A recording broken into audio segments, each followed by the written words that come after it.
Hello all, welcome to my channel. ఈరోజు వీడియోలో మంచి గోరుచిక్కుడుకాయలు సెలెక్ట్ చేయడం ఎలాగా, కడగడం, దాన్ని కటింగ్ ఈజీగా ఎలా కట్ చేసుకోవాలనేది చూపిస్తున్నాను.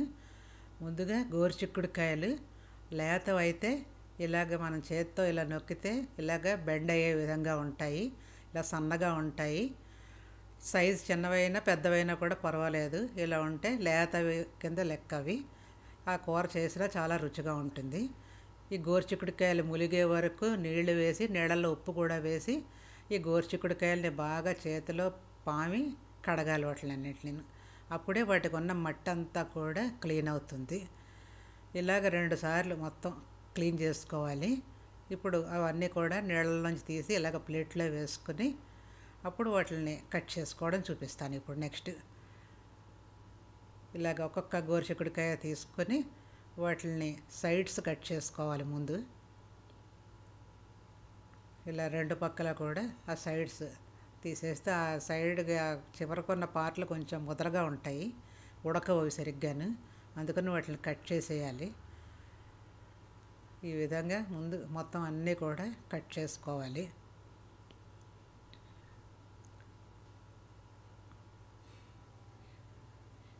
ఇలా మొత్తం అన్నీ ఇలా కట్ చేసుకొని ఒకదాని తర్వాత ఒకటి ఇలా కట్ చేసి మొత్తం పెట్టుకోవాలి. ఇప్పుడు మొత్తం ఇవన్నీ కటింగ్ అయిపోయిన తర్వాత మన చేతికి ఎన్ని పట్టుకోగలిగితే అన్ని గోరుచిక్కుడుకాయలు చేతితో పట్టుకొని వాటిని ఇలా కరెక్ట్గా అడ్జస్ట్ చేసుకొని ఇప్పుడు ఆ కటింగ్ బోర్డు మీద పెట్టుకొని కరెక్ట్గా అడ్జస్ట్ చేసుకుని వాటిని మనకి నచ్చిన సైజులో కట్ చేసుకోవచ్చును. సైజు చిన్నది కానీ పెద్దది కానీ మీ ఇష్టం అది.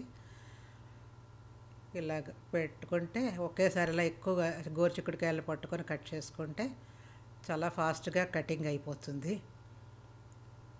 సన్నగా కట్ చేసుకుంటే కూర తొందరగా ఉడుకుతుంది, బాగుంటుంది. ఈ లేతవి సెలెక్ట్ చేసుకుంటే కూర రుచిగా కూడా ఉంటుంది, ఉడకడం కూడా ఫాస్ట్గా ఉడుకుతుంది, మంచి రుచి వస్తుంది కూరకి. ఎలాగ జస్ట్ ఫ్రైలాగా చేసేసుకున్నా కూడా కూర చాలా బాగుంటుంది. ఇది ఈ రకంగా మొత్తం అన్నిటిని ఇలా కట్ చేసేసుకుంటే కూర రెడీగా అవుతుంది.